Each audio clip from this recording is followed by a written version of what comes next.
जय हो।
स्वस्ति श्री सरस्वत्य नमः। स्वस्ति श्री गुरुभ्यो नमः।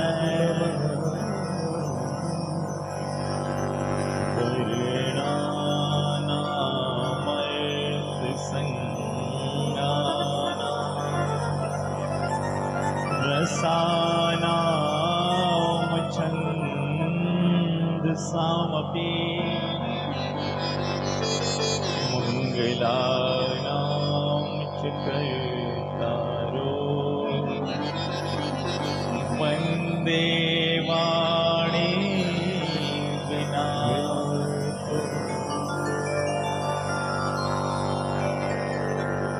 वंशी विभूषित करा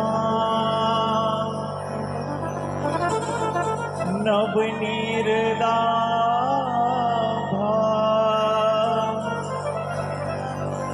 पीताम्बरादरुण बिंब फलाधरोषा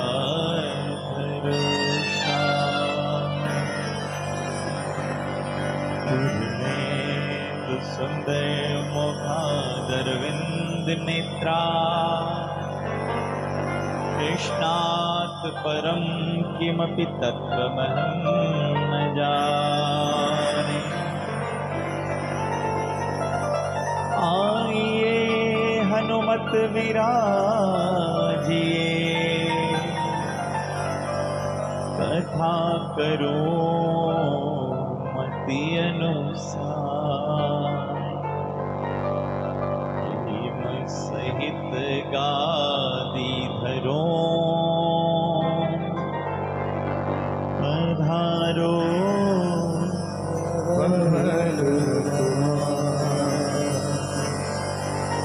या देवी सर्वभूतेषु शक्तिरूपेण संस्थिता। नमस्तस्यै नमस्तस्यै नमस्तस्यै।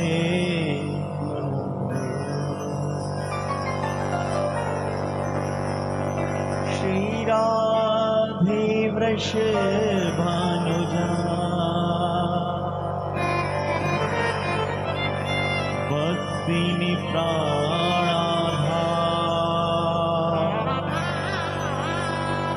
वृंदा विपिन बिहारिणी प्रणवो बारंबार।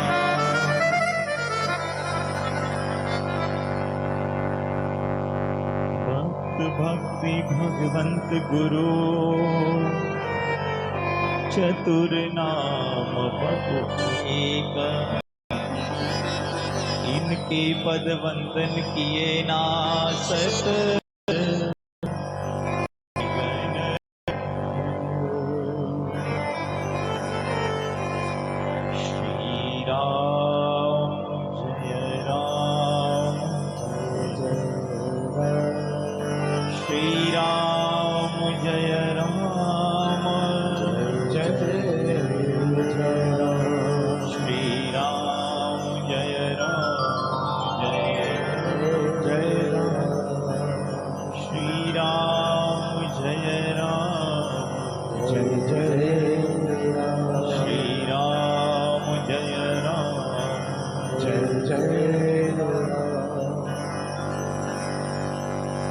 हैं सज्जनों, एक हाथ उठाने पर अर्पण होता है और दो हाथ उठाने पर समर्पण होता है।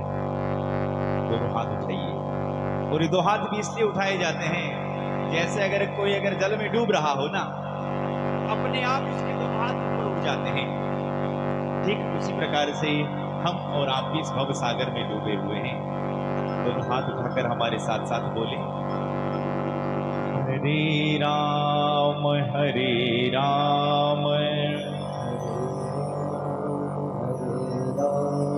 राम राम हरे हरे, राम राम हरे हरे, हरे कृष्ण कृष्ण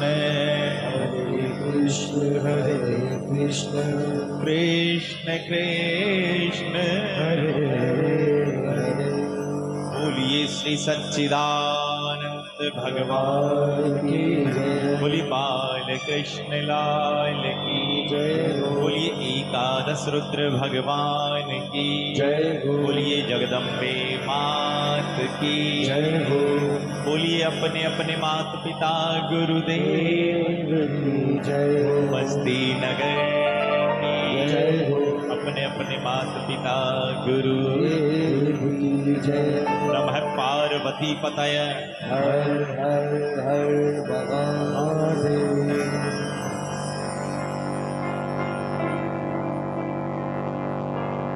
सर्वप्रथम गोविंद राधे गोपाल राधे,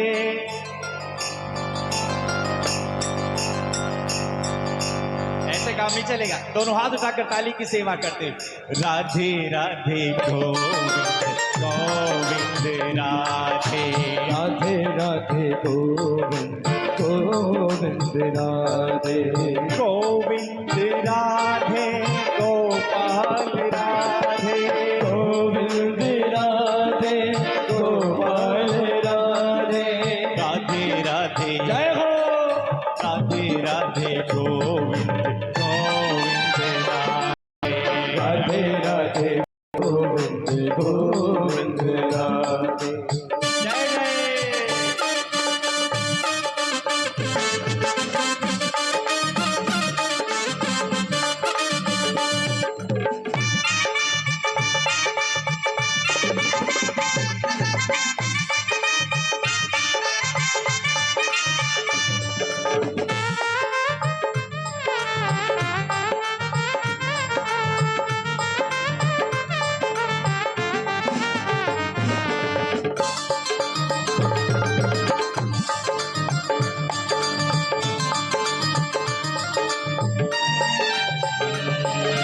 गंगा बोले राधे राधे, गंगा बोले राधे राधे, जमुना बोले राधे राधे, जमुना बोले राधे राधे, गंगा बोले राधे राधे, गंगा बोले राधे राधे, जमुना बोले राधे राधे, जमुना बोले राधे राधे, गंगा जी की लहरें बोले राधे राधे राधे, गंगा जी की लहरें बोले राधे राधे राधे, राधे राधे गोविंद गोविंद राधे, राधे राधे गोविंद गोविंद राधे।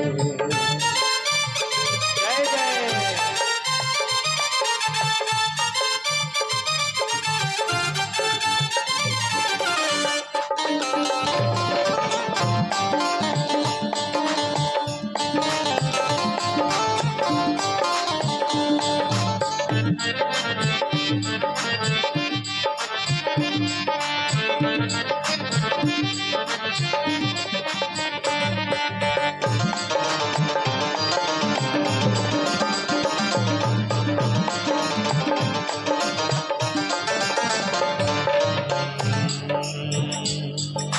गैया बोले राधे राधे, गैया बोले राधे राधे, बछड़े बोले राधे राधे, बछड़े बोले राधे राधे, गैया बोले राधे राधे, गैया बोले राधे राधे, बछड़े बोले राधे राधे, बछड़े बोले राधे राधे, वृंदावन की गोपी बोले,